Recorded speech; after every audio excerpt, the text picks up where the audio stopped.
Então, eu sou, na verdade, um apreciador muito grande do malabarismo assim, há um tempo. Não sou muito desenvolvido na técnica e tal, mas sei do poder da magia que existe no malabarismo, assim, nessas artes circenses como um todo, assim. Eu sou mais da área da...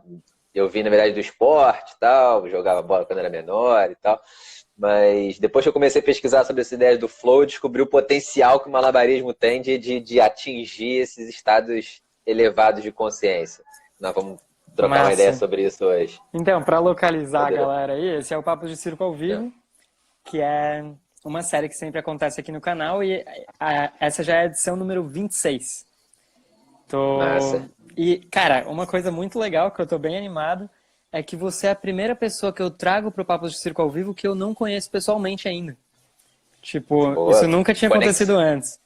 Maneiro, conexões poderosas, vamos junto. E aí, o que Eu que acho que a gente tem muito rolou? a trocar. Eu abri Ah, aquela live, né, sobre Flow, tipo, algumas semanas sim. atrás, que era sobre malabarismo e Flow. E aí o Vinícius chegou e teve uma frase que você falou na live que me chamou muita atenção, assim, que eu até botei na descrição Qual que foi? depois, que Ah, foi: o Flow é o combustível do aprendizado. sim, Eu fiquei muito exato. animado, assim, achei mó legal essa parada. E aí Eu acho falei, que, eu pô, acho que falei, falei. não, e eu acho que esse potencial, assim, o Flow, ele tem uma capacidade de você absorver novas informações que é muito poderosa. E o desafio que a gente está vivendo agora é encontrar atividades que induzam esse estado cognitivo. E o malabarismo, como por si só, ele preenche quase todos os, eles chamam de gatilhos do flow, né? Acho que eu Hum, vi uma parte da live lá que ele falava a respeito das condições necessárias para se atingir esse estado sim. da experiência de flow. E o malabarismo ele tem muitos pré-requisitos, muitas condições para atingir esse estado. Por isso está a magia da coisa. Cara, a gente vai Mas a gente, falar bastante coisa sim. sobre Flow, mas antes eu queria te perguntar como é a sua história, assim, como que você chegou a esse ponto de começar a pesquisar Flow e se foi o Uhum. Malabares que te levou pro Flow ou o Flow que te levou pro malabarismo? Foi a segunda opção. O flow que me levou para o malabarismo, assim, que eu tô engatinhando ainda, mas tenho um interesse, um prazer muito grande de fazer, né? O malabarismo em si, ele vicia, né? Quem começa a fazer atividades Sim. circenses por si só, realmente se vicia no processo, porque é uma coisa de autossuperação ali. Você está sempre levando o seu desafio um pouco acima e tentando superar ele, né? É um jogo pessoal com você mesmo. Mas a minha história, na verdade, começou que eu sempre fui atleta, disputei alguns campeonatos no futebol e algumas outras áreas. E eu sempre me vi, na verdade, oscilando de performance. Então, tinha vezes que você ia para um jogo de campeonato, tinha vezes que eu jogava muito acima do que eu sabia e tinha vezes que eu jogava muito abaixo do que eu sabia. E eu cresci sempre com essa questão de quem sou eu, assim, sabe? De aonde está realmente a minha qualidade ali. Que eu acho que é uma questão muito clássica de muitos atletas e tal. E, e aí depois eu fui trabalhando, fiz faculdade de comunicação, eu comecei a trabalhar numa agência de publicidade que fazia eventos e comecei a trabalhar com a comunidade científica aqui no Brasil. Então são os 27 institutos de ciência e tecnologia aqui no Brasil, a gente fazia parte de comunicação deles. E nesses eventos, nesses jobs que eu faço há 10 anos, eu fiquei fascinado com o que estava acontecendo dentro da ciência. Está acontecendo realmente uma revolução dentro da ciência. Seja Uhum. da física quântica à cosmologia, neurociência, todas as ciências, de uma forma geral, estão num processo de transformação muito intenso. Ciência e espiritualidade, de certa forma, estão se conectando. E disso está nascendo um novo entendimento sobre o que é o universo, sobre o que é ser humano. E quando eu entrei em contato com o pessoal da neurociência que estava pesquisando esses estados elevados de consciência, que eles chamam, eu fiquei Uhum. fascinado. E ali eu me encontrei, eu falei, é isso. Assim, eu acho que tudo está em questão de como está o seu processo cognitivo para você entregar um nível de você. Seja no malabar, seja no esporte, seja no trabalho, seja na relação, seja no sexo, seja na escrita, seja em qualquer atividade. Tudo se resume a como sua mente está funcionando. E aí, quando a gente começa a ver que o que eles estão estudando é o nosso estado de presença, o nosso estado de concentração no aqui e no agora, está diretamente relacionado com o quanto de você, com a qualidade que você se entrega numa atividade. E quando você começa a pegar literatura, conceitos de 2.600 anos atrás, o budismo, o taoísmo, mais antigo ainda da China, eles estão falando exatamente desse poder da presença. Sim. De você estar aqui e agora. E isso interfere muito na quem a gente é, sabe? Eu acho que as pessoas que marcam a história, cada um na sua área, na ciência, no circo, no esporte, talvez, no trabalho, todos eles, as pessoas que marcam a história são as que mais vezes acessam esse estado elevado de consciência. Porque ali elas trazem mais qualidade nas suas áreas, mais qualidade de entrega. Interessante, né? Porque tem uma coisa, a gente estava conversando sobre isso, até da conexão no... Quando você está no estado de flow, tem uma conexão. Sim. É tipo, talvez o real religare, né? Que a religião... Exatamente. Você está realmente em conexão e uma parada atravessa você. Tem muitos escritores que falam que às vezes não a pessoa não sente que ela está escrevendo. Ela sente que alguma coisa escreve através dela, saca? Flui através de você, exatamente. E, cara, uma coisa muito doida é que no sistema educacional hoje em dia, né, na escola tradicional, até nas universidades, existe na verdade, não tem um fomento tão forte à criatividade. Muitas vezes o sistema educacional te ensina muito mais a ter disciplina e a obedecer do que a pensar por si mesmo. O que você acha que a gente pode fazer para trazer mais estado de flow para o sistema educacional e trazer realmente essa paixão pelo aprendizado, né? Esse combustível do aprendizado? O nosso sistema educacional, na verdade, ele é montado, ele é um produto da Revolução Industrial. Então, desde a Revolução Industrial, eles construíram a sociedade como um processo de repetição. Então, a gente passa dos nossos 5 anos aos nossos 18, né, o nosso período de colégio, aprendendo a repetir, a pegar a informação num livrinho e repetir na provinha, né? Quanto melhor a gente repete, a gente decora essa informação, maior a nossa nota, maior o nosso vestibular, maior a nossa posição social. Então, a gente vive numa sociedade que é construída a partir do processo da repetição.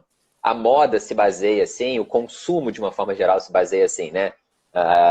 Gisele Bündchen aparece com um vestido na televisão, a sociedade compra esse vestido em cascata no processo de repetir aquele ídolo, né? Aquele exemplo, né? Por toda uma construção de status também e do imaginário. Exatamente. Né? Tipo, se eu comprar esse vestido, eu vou ter mais poder, vou ter mais X, Y, Z. Exato. E eu cresço vislumbrando um modelo já existente. Então a gente cresce nesse modelo de repetição, sabe? E tem uma frase muito bacana do Picasso, que ele falava que um adulto criativo é uma criança que sobreviveu. Nossa. Porque exatamente, você tem que sobreviver a esse processo de te encaixotarem, de tirarem sua individualidade para você entrar naquela ciranda social, que eles chamam, né? Então você faz o coleginho, vestibular, faculdade, aí quer o carro do ano, e aí consegue o primeiro emprego. Existe uma ciranda ali para a gente seguir.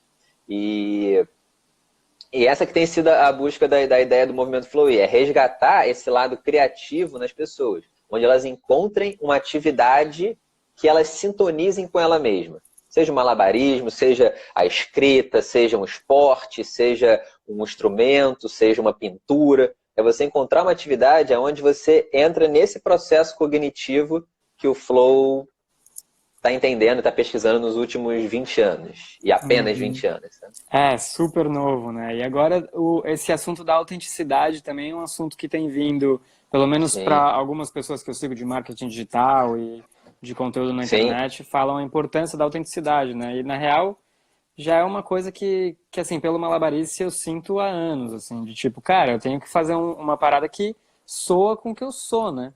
Não é fingir ser outra coisa. É tipo, trazer a minha realidade, o real do que eu sou, não é? Porque um personagem não se sustenta no longo prazo, né? É uma coisa que, no longo prazo, você ser você mesmo se sustenta muito mais do que fingir ser alguma coisa. Né? Exatamente. Teve um comentário legal do Henrique Pierre aqui, linha de montagem, que era... Linha de montagem, exatamente. Você cresce aprendendo a apertar o seu parafuso nessa linha de montagem. Você vai viver a sua vida nesse parafuso, né? E eu acho que a gente está no momento onde a gente está... A livre informação que a internet disponibilizou permitiu que a gente desse um passo para trás e conectasse parafusos. Então, eu, dentro da minha linha de pesquisa, de especificação, de mestrado, doutorado, eu estou apertando meu parafuso, me especificando cada vez mais na minha área mas eu tenho a possibilidade de ter acesso a outras áreas.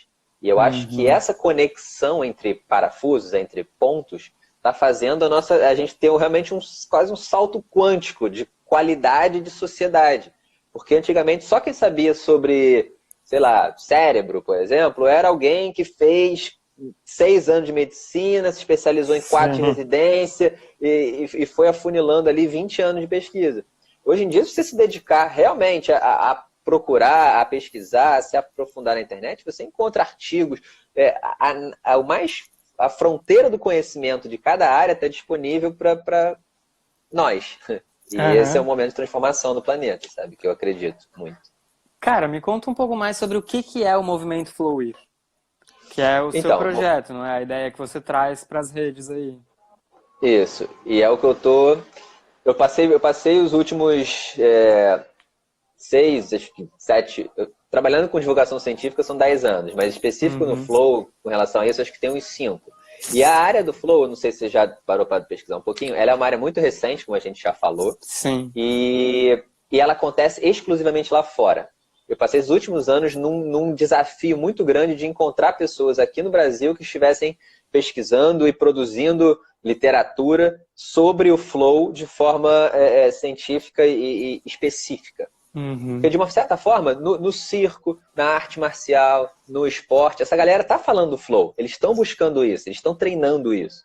Mas não de uma forma científica sobre o conceito, mas dentro das suas áreas específicas. Porque acho que quando você traz o que é o Flow e fala para um circense, fala para um artista em geral, ou um atleta, a pessoa entende na hora, né? Porque é tipo, eu vivo isso.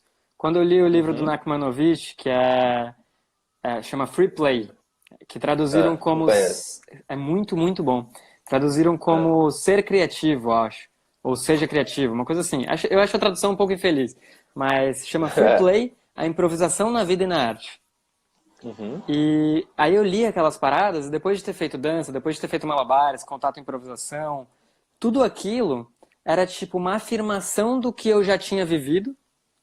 E aí eu li aquilo e falava, cara, faz todo sentido. Tipo, eu já vivi isso tudo e me identifico muito com o que está sendo dito aqui, só que eu não saberia ter formulado tão bem e de um jeito tão simples em palavras, sabe? É um livro que vale a pena ver, assim, para quem pesquisa Flow, tipo, tem muita coisa ali. Porque a improvisação e o Flow tem tudo a ver, né? Caminham ali lado a lado, de mão dada. E é ali que acontece, exatamente. Eu acho que o Flow, a improvisação, ele é uma das principais ferramentas de Flow.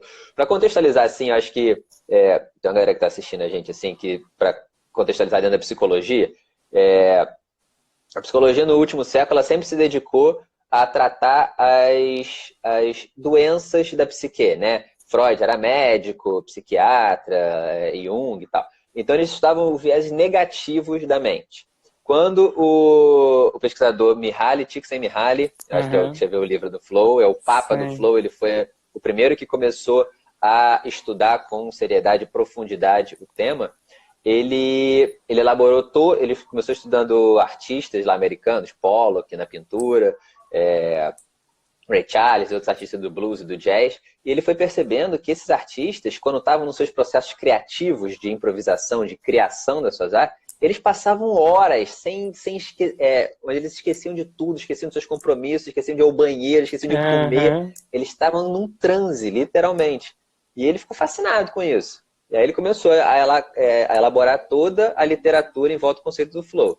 Aí o professor Martin Seligman, que era presidente da Associação Americana de Psicologia, na década de 90, ficou fascinado com o estudo dele e falou, vamos abrir oficialmente, politicamente, né, dentro da psicologia, um braço, uma vertente dela chamada psicologia positiva, em 97, na Universidade da Pensilvânia. E aí, onde não procurava, onde há uma nova abordagem terapêutica, onde não busca focar a atenção no viés negativo, no viés da patologia, no viés da doença psíquica, mas no viés positivo dela. E aí nasceu o movimento da psicologia positiva, que estuda as forças, virtudes e o viés positivo da psique humana. E aí o Flow é uma dessas pastas, desses espaços considerado como uma experiência ótima da psicologia positiva. É o nosso estado mais elevado de consciência, quando a gente sente o nosso melhor e performa o nosso melhor.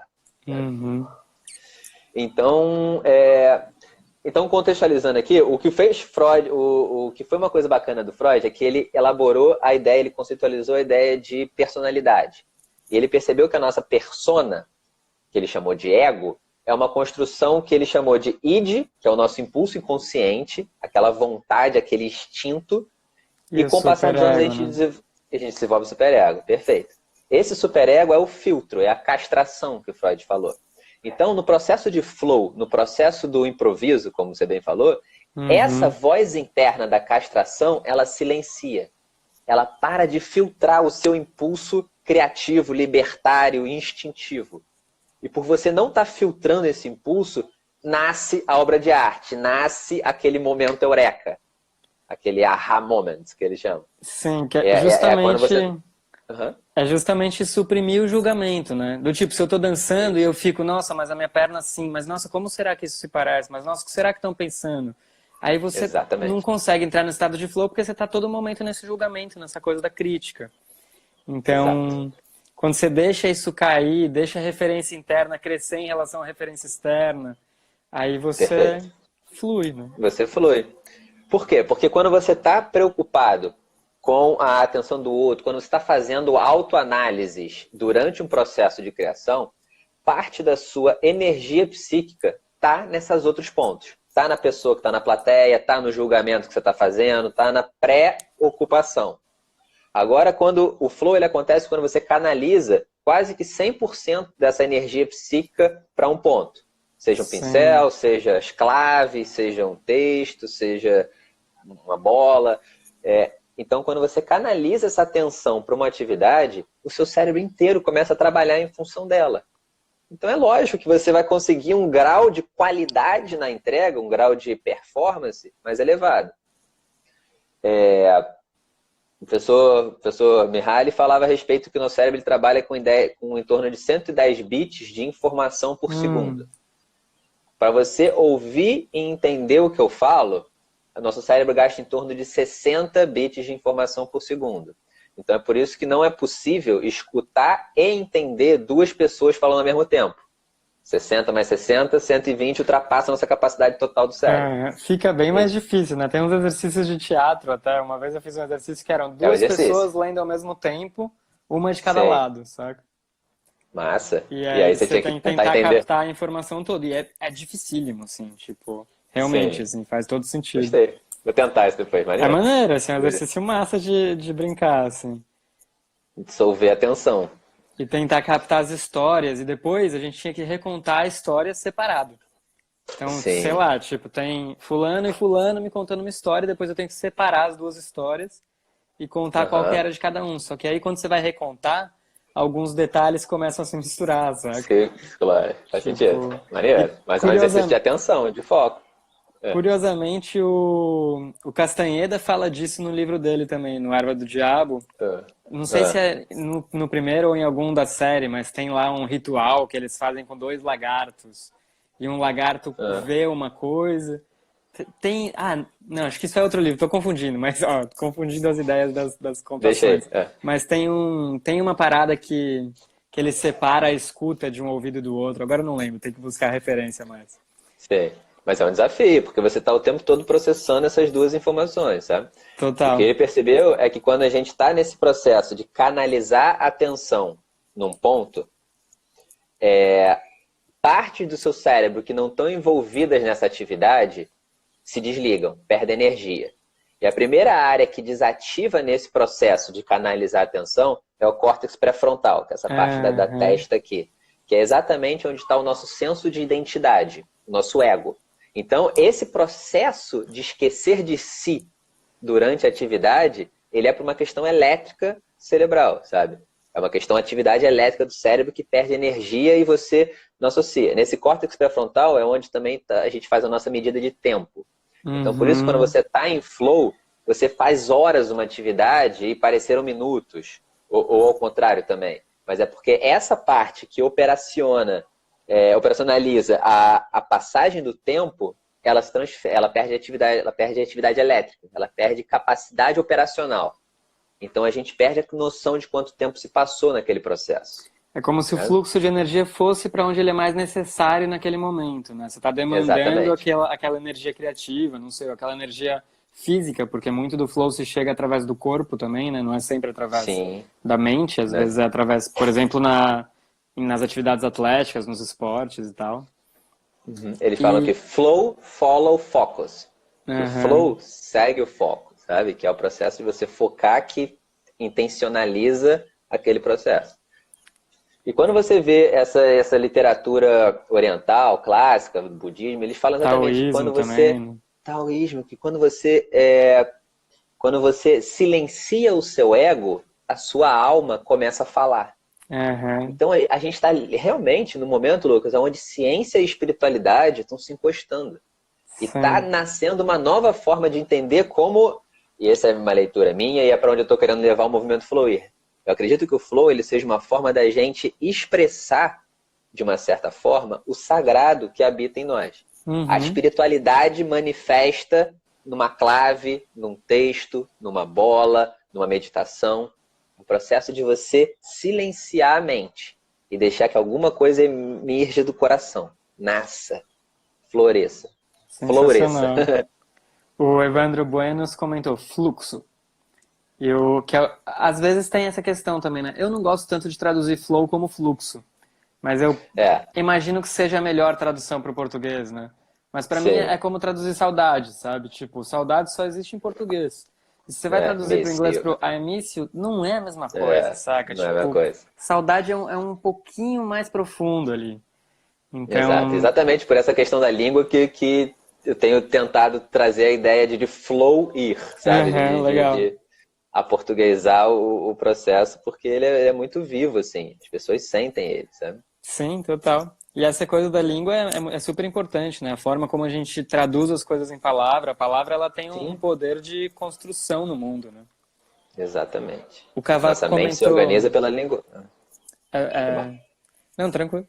O Cavaco Palhaço também comentou. Da Vinci nem dormia. Na real, eu já escutei que Da Vinci tinha fazer um processo de que ele dormia como é o nome? São tipo períodos bem pequenos ao longo do dia. Então, em vez de Olha, não dormir conhecia. 8 horas, assim, tem estudos sobre o sono. Estou puxando isso porque Ah, você vai ver onde maneiro, a gente vai não chegar. conhecia. Mas Aham. tem estudos sobre o sono de que algumas sociedades antigas, por exemplo, não dormiam 8 horas seguidas. Como não tinha tanto a pressão do trabalho, da produtividade, do capital, elas tinham um período à Dividir. noite que elas acordavam e aí tinham, sei lá, 2 sessões de 4 horas, ou uma de 4, uma de 3 horas. Então tinha um período ali Sim. de entre 1 e 3 horas no meio da noite, da madrugada, que as pessoas acordavam, tomavam chá, faziam amor, Barato. tipo, e antes de Aham. dormir de novo. E aí, Sim. tem algumas outras pessoas que pesquisam isso. O Amir Klink fala sobre isso também, de tipo um sono Uber, uma parada que é, sei lá, Ah, pequenos períodos de entre 30 minutos e 1 hora e meia ao longo do sim. dia. Então a pessoa dorme também, sei lá, 8 horas, só que ela dorme em pequenos períodos, né? Enfim, Legal. Muito tipo, legal. Faz se eu não me sentido. engano, o Da Vinci falava sobre isso, que ele não dormia diretão. Ele dormia, Saquei. acordava, trabalhava mais, voltava pro Fracionava flow ali. e dormia de novo. Sim. É porque eles falam que quando o flow ele acontece, sim, para contextualizar, o nosso cérebro, acho que você deve saber, ele funciona por impulsos elétricos. Então, Uhum. quanto mais você está pensando, quanto mais estímulos estão passando na nossa mente, maior a atividade elétrica do cérebro. E aí a neurociência catalogou os padrões de atividade elétrica do cérebro. Mais ativo gama, beta, alfa, teta, delta. Então, quando a gente tá aqui acordado, desperto, ouvindo, prestando atenção, a gente está num padrão de beta, que vai Sim, de 25 a 14 Hz, mais ou menos.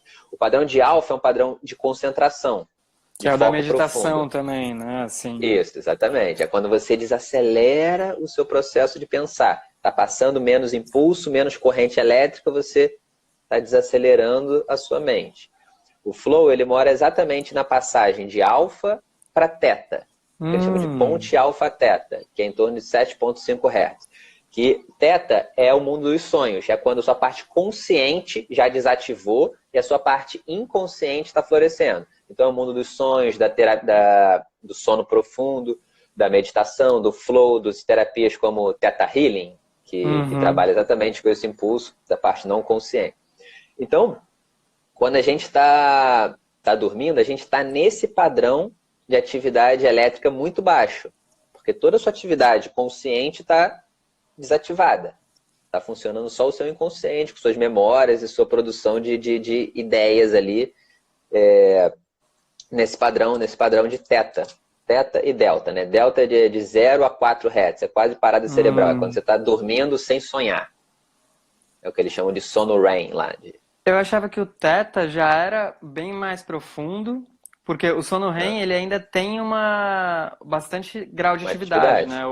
Exato. Inclusive eu tenho visto bastante, tenho visto bastante coisa do trabalho do Siddhartha Ribeiro, neurocientista, do Oráculo da Noite, que é sensacional, né? Sensacional. E aí ele fala um pouco sobre isso. A gente passa por ondas ao longo da noite, né? Sim. Então, que são ciclos de cerca de 1h30. E nessa onda, a gente chega no fundo do sono profundo e a gente chega no momento que a gente está quase acordado. Inclusive, algumas pessoas, é normal acordar durante a noite e depois dormir de novo. Assim, rapidinho. Ao longo dessas 1h30. Aí, na metade desse processo, a gente passa pelo sono REM. Quando a gente está indo para o fundo e voltando para o pico. Tipo isso. Eu achava que o teta era mais... mais profundo do que os sonhos, sacou?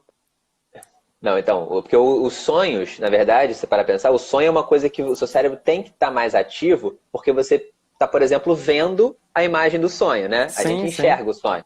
Então ele está trabalhando para criar aquela realidade que você está experienciando durante o sono. E aí é em torno que eles chamam de 5 a 7 Hz, 8 Hz.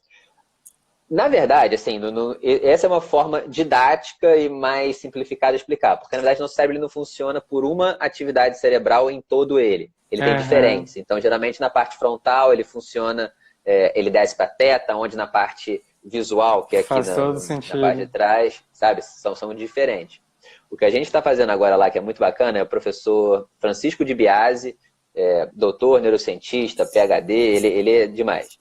E a gente fez uma live recentemente, a gente está trabalhando a ideia de que ele fala que a pesquisa dele durante o processo de meditação, de oração, de desacelerar o seu cérebro entra em ressonância, onde todo o cérebro começa a funcionar a partir de uma atividade elétrica.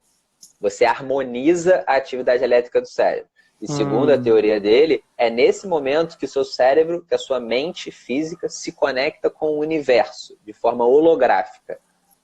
E aí o que a gente está começando a regar essa semente é qual é o produto dessa conexão.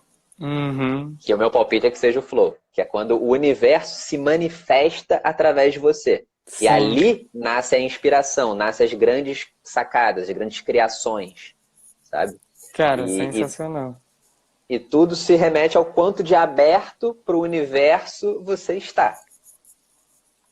Isso. E trazendo para o Malabares, tem um momento que talvez, eu acredito um palpite, que você nem pense, que você está naquele processo quase que em transe ali, você começa a acertar o que você nem pensava. E aí eu te pergunto, como é que funciona isso para vocês, assim? Curiosidade minha, assim. Então, na real, é muito comum, assim, primeiro você tem que passar a barreira inicial da técnica, eu sinto. Porque no começo tem aquele canal de flow do Mihaly, né? Aquele projeto que ele propõe. No começo, você não tem habilidade suficiente.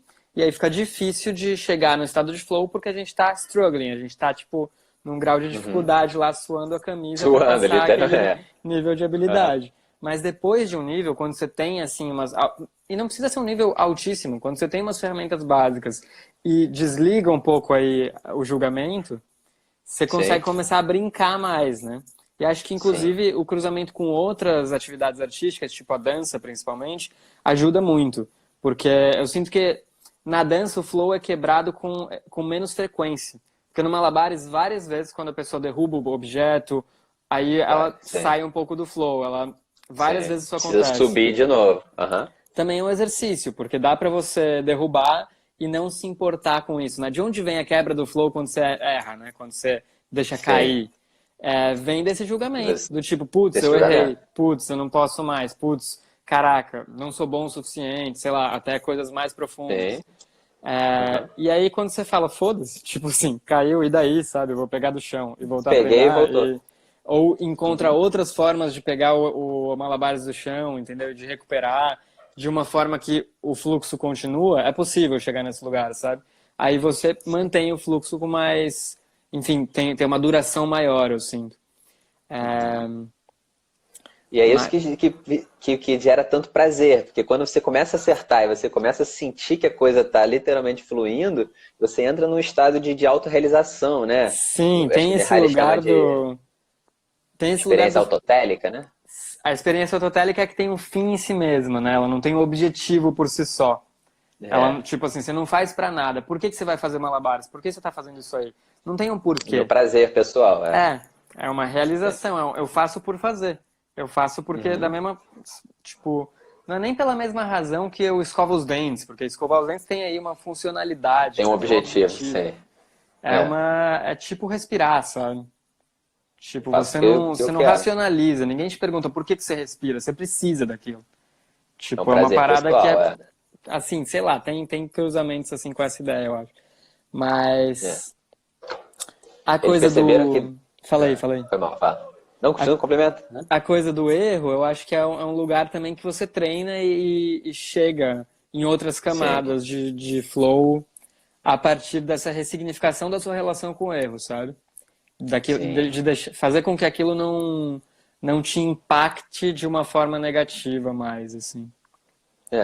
E aí, Você não permite que essa mente fique se julgando, se penalizando, né? É o que você falou mesmo. e De tem você uma estar coisa livre para cruir.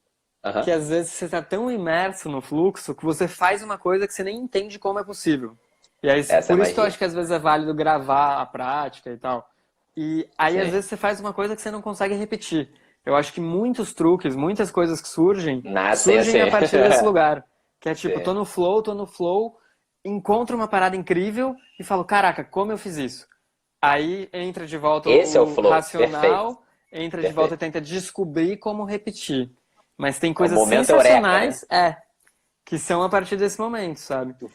E uma coisa do Malabares que move muito a galera e que faz muito a gente pegar essa febre do Malabares, né? Ou o mosquitinho do Malabares, algumas pessoas falam, é esse lugar do feedback. Para algumas pessoas funciona melhor do que para outras. Para mim funciona muito bem. Do tipo, eu aprendo um É. truquezinho e aquilo me dá, tipo, aquela recompensa aleatória que você não sabe quando ela vai Sim. vir, você não sabe em que quantidade ela vai vir, mas que te dá um feedback do tipo, tô no caminho, aprendi uma coisa nova, Acertando. tá legal. Pra minha Sim. parceira, pra Milena, não funciona tão bem, por exemplo. Ela odeia Ah. malabares. Tipo assim, porque ela Ah. desmotiva com a parada, não é uma coisa que move Sim. ela. E por outro lado, ela dança, saca? Então, eu Sim. sinto que cada pessoa vai ter uma relação diferente com a parada. É.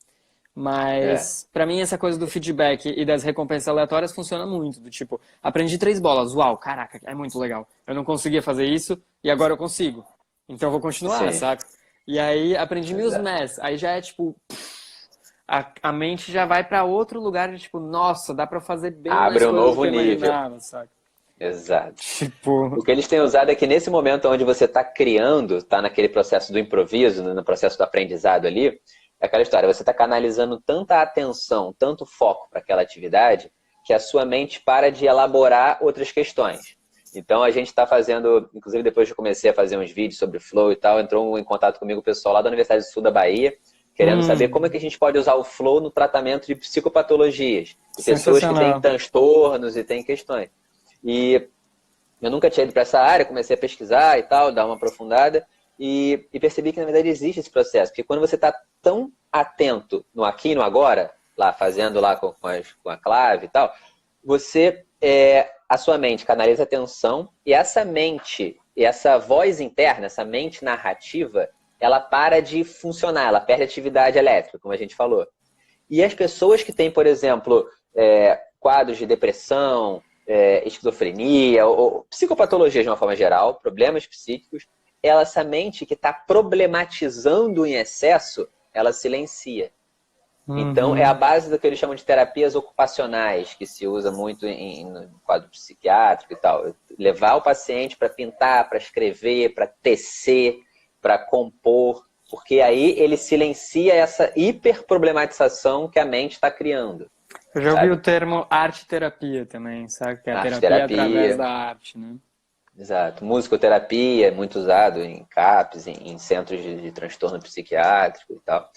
Mas trabalha nessa função. Inclusive tem uma Tem um professor, acho que depois você pode dar até um Google que é legal, Johansen Burg, da Universidade de Oxford, em 2019, que ele fez em Oxford, ele fez uma pesquisa sobre como malabares interferia no processo cerebral. E aí ele pegou, se eu não me engano, 2 grupos de 12 pessoas, e num desses grupos de 12 pessoas, ele praticava malabares durante 30 minutos, todos os dias, durante 6 meses. E num outro grupo de controle, nenhuma atividade de malabares. E aí ele foi vendo que durante esse grupo de 6 meses, 12 pessoas, elas desenvolviam o que eles chamam de massa cinzenta, que é a parte do aprendizado do cérebro que desenvolve. E aí acho que essa é uma das pesquisas mais famosas sobre malabares, né? Que a galera fala que malabares aumenta a massa cinzenta. Não tem tantas também, né? O que eu conheço é essa, na verdade. Desculpa te cortar. Depois passa o nome, que eu deixo na descrição do vídeo, link pra galera também, o nome do pesquisador. Johansen Burg. Eu posso dar um Google lá, mas é tipo Johansen Burg, com J, beleza. né? Deixa eu escrever aqui, deixa eu ver se... E aí, ele... Acho que é assim, ó. Vê se aparece aí. Johansen Burg.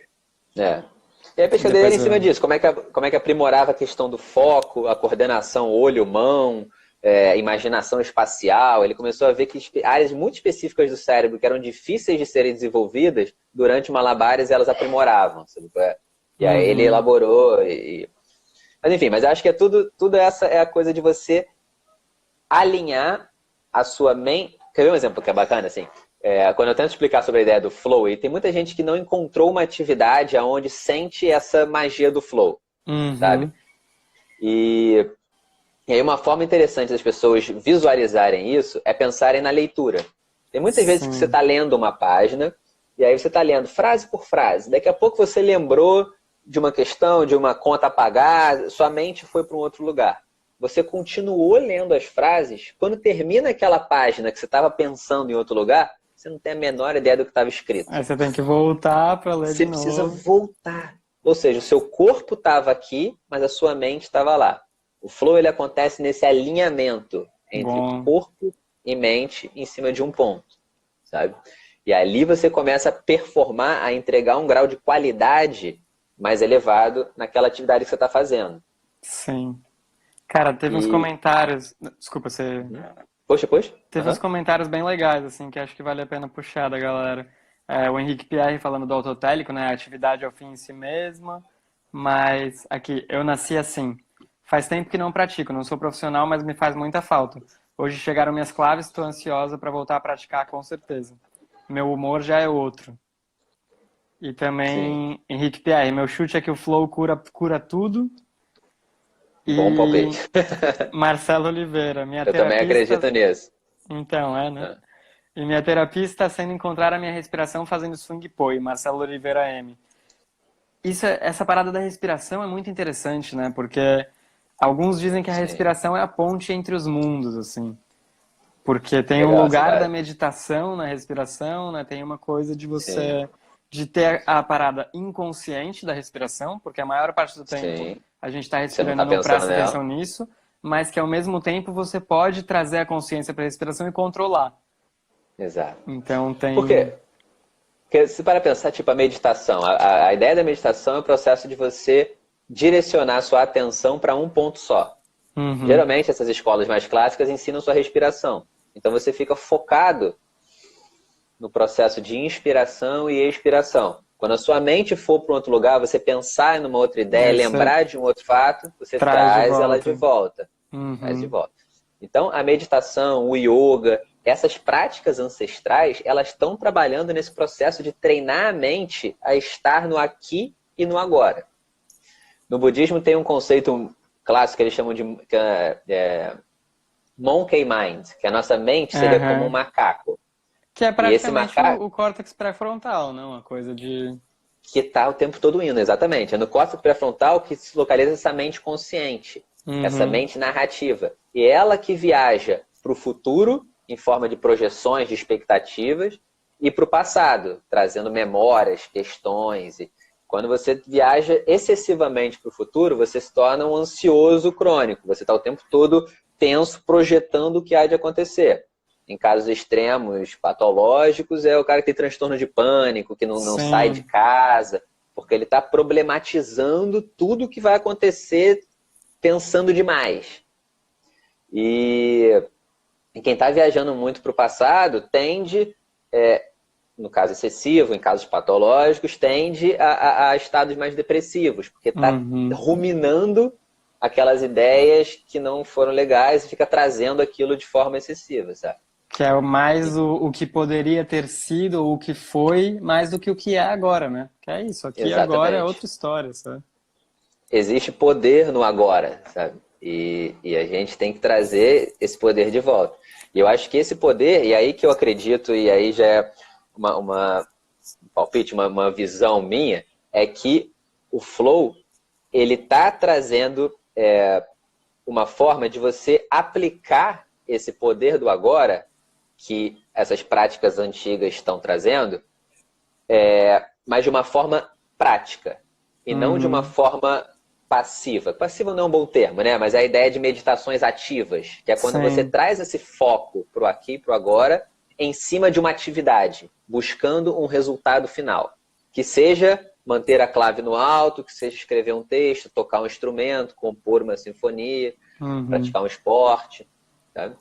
Então, esse estado de presença, quando aplicado em cima de uma técnica, você acessa esse grau elevado, esses estados elevados de consciência, que a gente chama de flow. Cara, curiosamente, eu estou lendo um livro agora que se chama O Poder do Agora. Foi indicação do Lucas, em um dos primeiros... Poderosíssimo. É muito incrível, do Eckhart Tolle. Estou adorando. Assim. Exato. Estou achando bem legal. Normalmente eu fico meio assim com algumas coisas que são meio espiritualidade, autoajuda, meio para esse lado. Mas esse eu tô achando assim tão prático, tão direto ao ponto, tão assim, tão verdadeira a parada, que realmente ele encontrou um canal ali de transmissão da coisa, né? E ele está trazendo o que o budismo está falando há 2.600 anos. Total, assim, quando você silencia a mente, a sua alma começa a se expressar, sabe? E esse silenciar a mente é trazê-la para o agora. Seja na respiração, seja no yoga, seja no mantra, seja numa atividade artística, no próprio malabares. Uma atividade artística, exatamente. A Vanessa Ribeiro, terapeuta, falou, ó, existe práticas do flow. Na verdade, quase toda prática pode te levar ao flow. Exato. Assim, e a gente pode chegar nela. E aí você vai induzindo a sua atividade, uma coisa que você gosta, que você sinta prazer, quando você começa a se permitir criar em cima dela, expressar a sua individualidade criativa ali, você começa a florescer, você começa a colocar o seu flow para fora. E ali nascem as grandes ideias, os grandes resultados, você eleva o seu padrão de performance, de qualidade. E de vibração, talvez, né? Sua vibração muda, não sei. Então, Fala aí. Eu ia puxar o comentário, mas pode falar. Eu achei maneira aqui, a união das dualidades primordiais, matéria e espírito. Exato, mano. Exato, Henrique. Eu acho que é realmente nessa direção, sabe? É nessa direção de a gente estar no momento onde a ciência e a espiritualidade elas estão se encostando. E a gente está aprendendo como trazer esse mundo sutil, esse mundo espiritual e manifestar ele na matéria, sabe? E essas práticas ancestrais estão levando nessa direção, já falam disso há 2.600 anos, mas o que mudou agora é que a ciência, e isso tem só 30 anos, foi oficializado em 97 com a psicologia positiva e a neurociência começou a debruçar atenção e pesquisas e equipamentos, eletrocefalograma, ressonância magnética e tal. A neurociência começou a pesquisar isso tem 20. Então é muito recente. E é a primeira vez que a ciência está entendendo e concordando com o que essas práticas milenares ancestrais estão falando. Isso então é um século bacana para a gente estar vivo, assim. Celebra que você está vivo porque tem muita transformação bacana vindo aí. Achei legal que o Henrique trouxe essa questão da matéria versus espírito, né? Matéria e espírito, mas linkando a matéria à atividade e o espírito à atenção. Isso, nesse comentário dele, bem maneiro. Eu nasci assim também pediu para passar as referências de leitura, por favor. Depois eu vou deixar todos no Stories. Hoje à tarde, assim que acabar a live, eu coloco lá no Stories os que a gente falou de vários livros, né? E eu posso marcar lá. Eu gostei essa ideia do espírito como atenção é interessante, porque assim, eu acho que, e aí já a forma como eu enxergo, aí já vai uma questão mais pessoal. Mas eu acredito que chega um momento, quando você começa a ler algumas coisas dessas, experimentar algumas coisas dessas, que você se dá conta que a gente não é a nossa mente. A mente, ela é um fluxo que acontece na nossa psique, que é independente do nosso Essência. querer. Exatamente. A gente é a consciência que está por trás dessa mente. Então a gente também não é o nosso corpo. A gente utiliza esse corpo, esse veículo de carne e osso, para experimentar essa realidade de 3 dimensões a partir dos 5 sentidos que entram. A partir das informações que entram pelos 5 sentidos. Essa informação entra pelos 5 sentidos, a nossa mente processa, cria os seus conceitos, as nossas vivências, as nossas crenças, passa A pelo filtro da personalidade, o mente. caráter, né? Também tudo isso. Exato. E a consciência lá atrás é o observador, é quem está enxergando isso. E o Oriente já trata dessa ideia há muitos séculos. Sim. E agora que o Ocidente está começando a entender esse processo, sabe?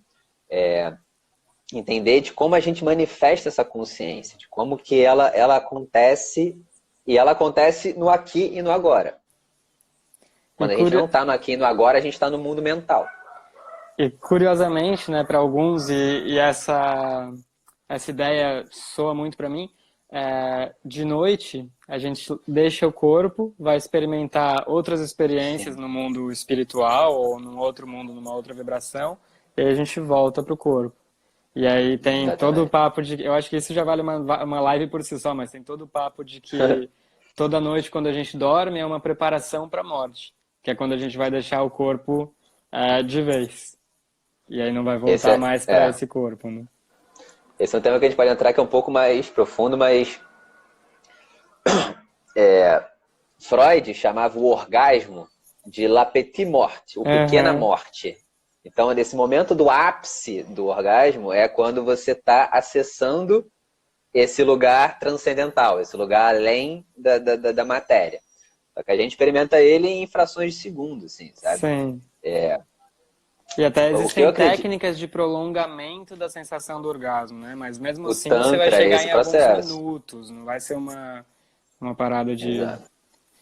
Não, e linhas de pesquisa como o Tantra, por exemplo, trabalha com essa ideia de você estender esse processo do orgasmo, né? Visitar a morte por mais tempo, assim, visitar esse transcendental, sabe?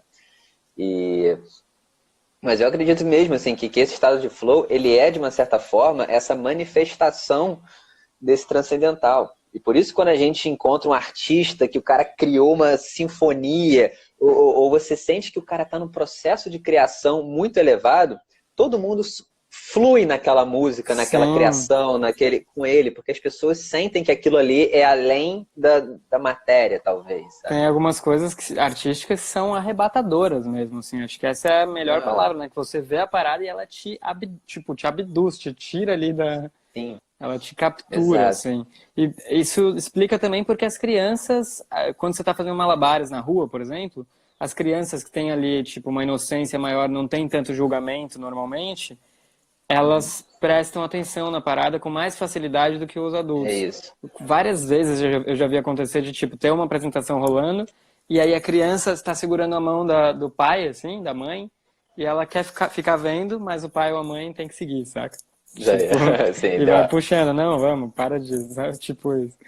Eles falam que as crianças, majoritariamente até 7 anos, o primeiro seteno que eles chamam, elas funcionam majoritariamente nesse padrão de ondas teta, nesse padrão de quase que inconsciente, porque a mente consciente, racional da criança ainda não está totalmente desenvolvida.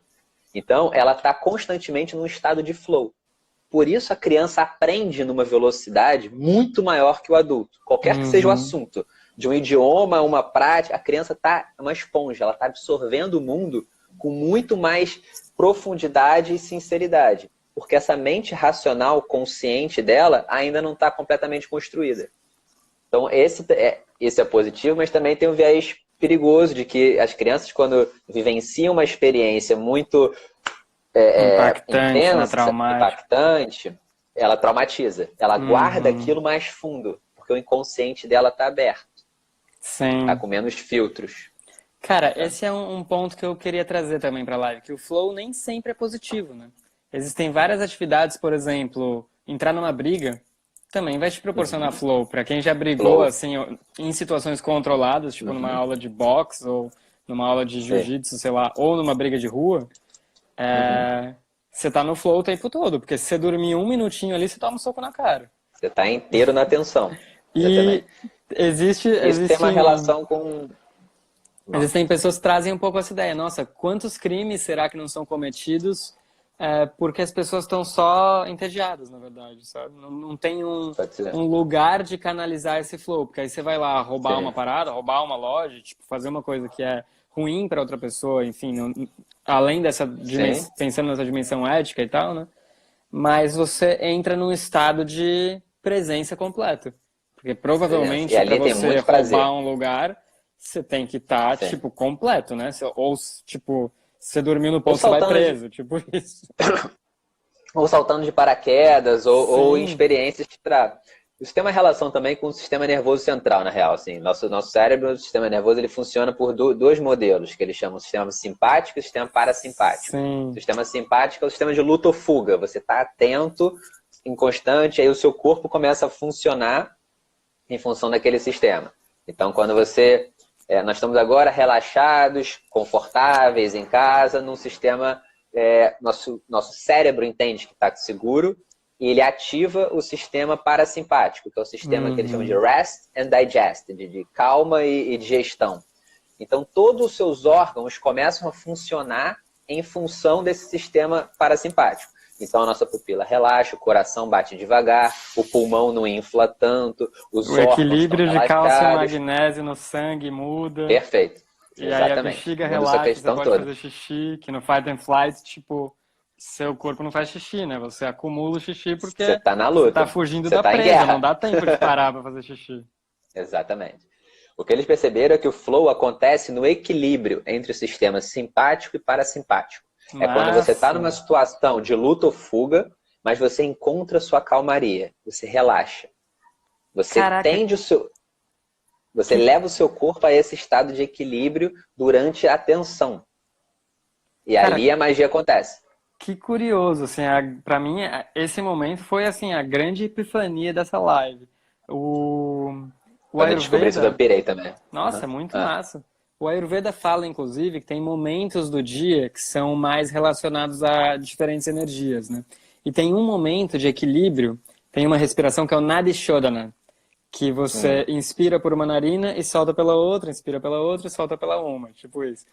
E tem um momento do dia em que é o momento que está mais equilibrado, que é no crepúsculo e no... É quando o sol nasce e quando o sol se põe. Sangazi, né? Aquele sol laranja lá que eles chamam. E também quando ele cai, né? Tipo, tanto quando ele nasce, que as vibrações são mais azuis, se eu não me engano, vão do azul pro vermelho, e quando ele se põe, quando do vermelho pro azul, tipo isso.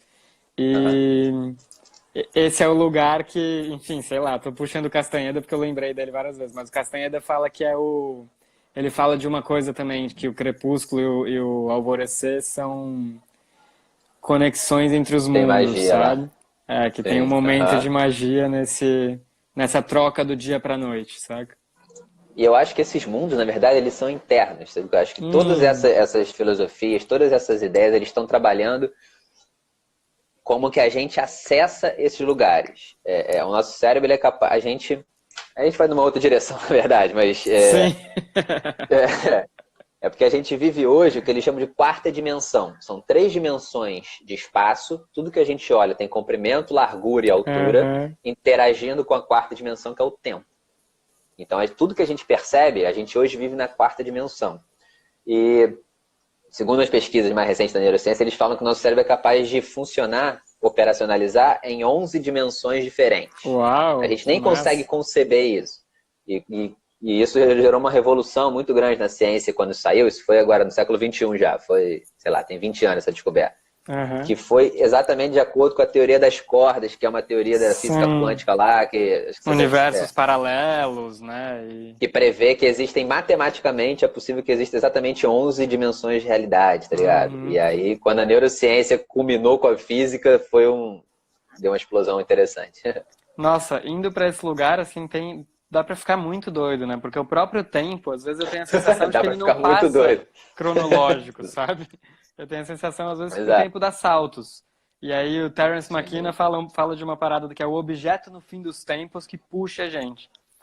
E às vezes, tipo, eu sinto muita curiosidade pela ideia de que nem tudo tem uma relação causal. E que não necessariamente a causalidade está sempre no passado. Porque pra gente é muito isso, né? Nossa, a árvore caiu, então o caminhão veio e tirou a árvore. Só que, e se a árvore tivesse caído, por que o caminhão tinha que vir tirá-la? Sim. Tipo assim, dá um nó na mente, porque a gente não pensa desse jeito. Eu penso, tipo assim, o nosso cérebro não tem essa capacidade. Tipo, a gente pensa normalmente nesse causal, né? Bebi a água acabou, tipo isso. E não eu bebi a água porque ela tinha que acabar, sei lá, fica muito doido, né? Assim. Sim, da onde vai a flecha do tempo, né? Essa é uma discussão filosófica profunda, assim. Cara, Vinícius... Mas é nessa direção, tá ligado? A gente com certeza vai ter que fazer outras lives, porque falta 3 minutos pra essa live acabar. E aí o Instagram derruba Fluiu, né?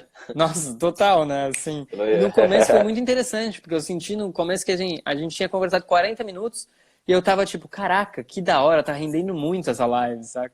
E agora dá a sensação de que já vai acabar em 2 minutos. Eu queria só trazer 2 comentários e te perguntar uma coisa muito rápida. Eu nasci assim e falou, por isso o acesso à cultura se faz como nunca necessário, né? Infelizmente as pessoas ainda não compreendem isso. Mas estamos aí trabalhando para elas compreenderem, né? E o Henrique Pierre.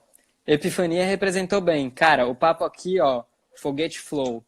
Presente em escutá-los e nos diálogos internos aqui. Gratidão. Camila Kersu estão de parabéns. Gente, brigadão pela presença. Antes de fechar, Vinícius, pra gente não fechar correndo, queria te perguntar uma indicação de livro. Tem aí alguma dica? A gente falou de alguns, né, mas... O que eu li por último agora com relação ao Flow foi o que eles chamam de Super-Humanos, que é o título. Super-Humanos do Steven Kotler. Que ele fala como esses atletas de alta performance, de alto risco, estão elevando a barreira do possível. Então os caras estão acelerando o processo, escalando recordes e fazendo o impossível, literalmente, porque o estado de flow acelera o aprendizado. Sensacional. No Malabares isso acontece bastante também. Tipo, 4 Diabolos. Quando eu comecei a jogar, 4 Diabolos low era impossível. Ninguém acreditava que daria para fazer. Sim. E agora a galera tá fazendo coisas que a gente nunca imaginou que daria, sabe? Assim, é sensacional. É isso. A fronteira do possível, ele é moldável, assim, né? A gente vai esticando ela. De coração, brigadão pela presença, super massa. Gratidão. E vamos fazer outros episódios focados em assuntos específicos no futuro. Flow nos sonhos, flow na vida e na morte, vários flows aí. Tem muito assunto pra isso, o flow é mágico. E se o pessoal que se interessar, começa a seguir a gente aí, tá passando as ideias. E pesquisa por conta própria, assim. Acho que tudo que eu falei aqui são alguns anos que eu venho pesquisando e construindo um arcabouço, mas